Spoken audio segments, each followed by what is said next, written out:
The Arab-Israeli conflict is a very serious contemporary issue that needs a resolution as soon as possible. For the sake of convenience, I will summarize the situation as best I can, as well as presenting possible solutions and explaining why you would care. The situation got its start after the end of World War II.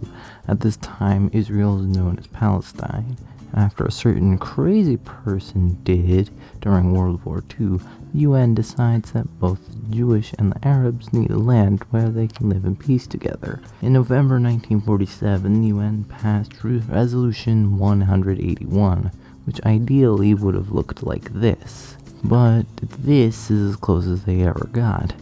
And this is the most current map available to the public.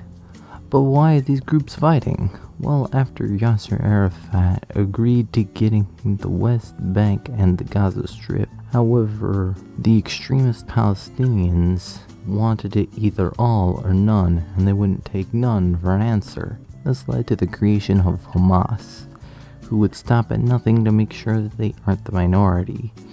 Because I have limited time, there will be a link in the description that explains the situation in much more detail than I am able to. So, how do we fix it? There are two main solutions from high-level authorities, the two-state plan and the one-state plan. The two-state plan is where both Israel and Palestine live side by side. This is the predominant solution of most international leaders, but it has a few problems, like where do the 750,000 Jewish people that live in the West Bank go?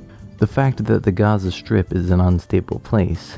The other fact that the Gaza Strip and West Bank aren't connected by land, and most important of all, who controls Jerusalem. These problems led to the rise of the one-state solution. It is the solution embraced by most Arab Israelis because while nobody gets exactly what they want, but will give equal rights for all of its citizens. There are two big drawbacks to this solution. One is that it wouldn't be a true Jewish state that it once was set out to be, and the other being how to remove a technology gap between rich and poor areas. As for the most logical of these two solutions, I believe that the one-state solution is the best, as it causes less problems if it were to be instituted.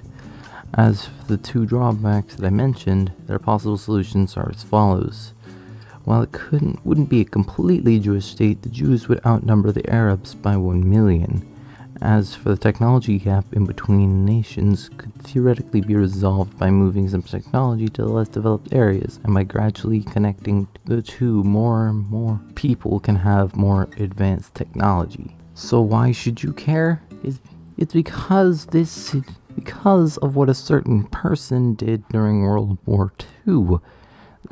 And that situation, it would not happen again, not under the UN's watch anyway. So if you don't want that to ever happen again, then I assume that you're gonna want to start liking the fact that this matters to you, even if you aren't a religious person.